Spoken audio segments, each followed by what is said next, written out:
Ever stop to think what actually happens when you hit play on a movie or you ask an AI a question? Well, we are going to dive deep into the invisible factories that power our entire digital world, data centers. And you're about to see why India is right at the heart of a massive global boom. We all use the term the cloud. We talk about saving our photos to the cloud, working from the cloud, but have you ever really wondered where it is? It sounds so abstract, right? Like it's just floating up there somewhere. Well, spoiler alert, it's not. The reality is much more grounded and frankly much bigger than you probably imagine. The cloud lives right here on Earth. It lives inside these hyper specialized industrial buildings called data centers. I mean, you should really think of them as the physical heart of the internet. And right now, they are being built at an absolutely incredible rate, especially in India. Okay, so what actually goes into making one of these invisible factories? It's a really complex ecosystem, but if we break it down, it all boils down to four critical layers. First, you need the building itself, the foundation. Then you need an unbelievable amount of power and cooling to keep the whole thing from overheating. After that, you've got to have connectivity to the rest of the world. And finally, the most important part, the servers, the brains of the whole operation.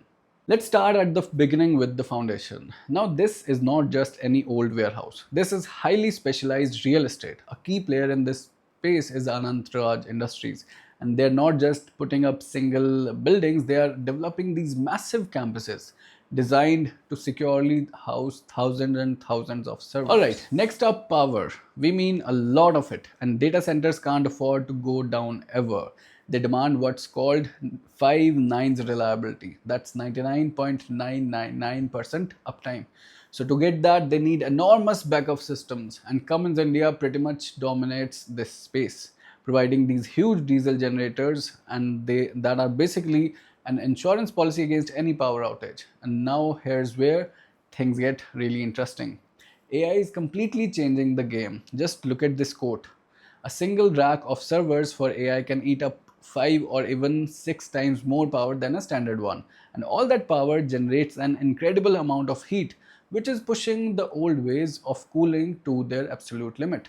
So, this massive heat problem is forcing a huge industry shift, moving away from just blowing cold air to using liquid cooling. And you know what? That's a massive opportunity for Indian companies like Care and Heat Exchanger. Their order books are absolutely surging because their advanced cooling systems are now essential to keep these super powerful AI servers from, well, literally melting down. Of course, a data center is pretty useless if it's just an island. It has to be connected, and that's where a company like Bharti Airtel's Nextra comes into the picture. They run this huge network of data centers, all linked together by thousands of kilometers of fiber optic cable. It's like digital plumbing that connects everything to the internet. And finally, we get to the brains of the whole operation, the servers themselves. A really crucial story here is that India is now building its own through a partnership with global leader Nvidia. A company called NetWeb Technologies is making high performance AI servers right here in India. This is literally the core of the country's future AI infrastructure. So we have seen how data center is built, but why is there this explosive boom happening in India right now? Well, the answer lies in a huge gap between supply and demand. Thanks to cheap mobile data and over a billion people getting online, India now generates and consumes nearly 20% of all the data on the entire planet. Think about that. Every time someone streams a video, makes a search, or uses a digital payment app, it's adding to this massive digital mountain. But here's the crazy disconnect. Even though India is creating 20% of the world's data, as you can see, it has less than 5% of the global data center capacity. So, what does that mean? It means most of the data created in India is actually being stored and processed outside of India.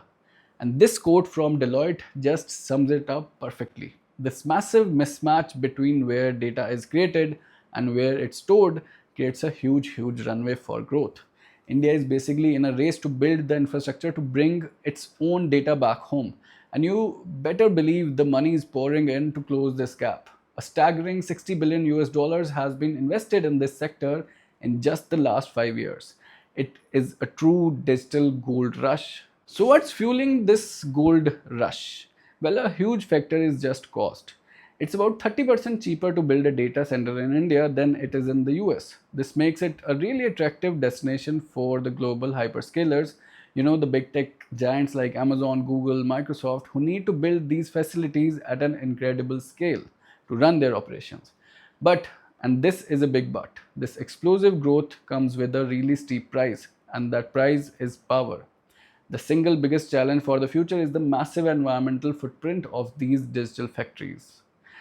Just look at these projections. They're staggering. By 2030, data centers are expected to consume nearly 3% of India's entire electrical supply. That's fourfold increase in just 6 years. And it's going to put an enormous strain on the national power grid. And a huge driver of this skyrocketing demand is, you guessed it, AI. Like we saw earlier, a single AI server rack can use 5 or even 10 times more power than a traditional one. The global race for AI is fundamentally rewriting the energy equation for this entire industry. So, how do you solve this massive problem? Well, there's no single magic bullet. The industry is looking at a whole toolkit of solutions.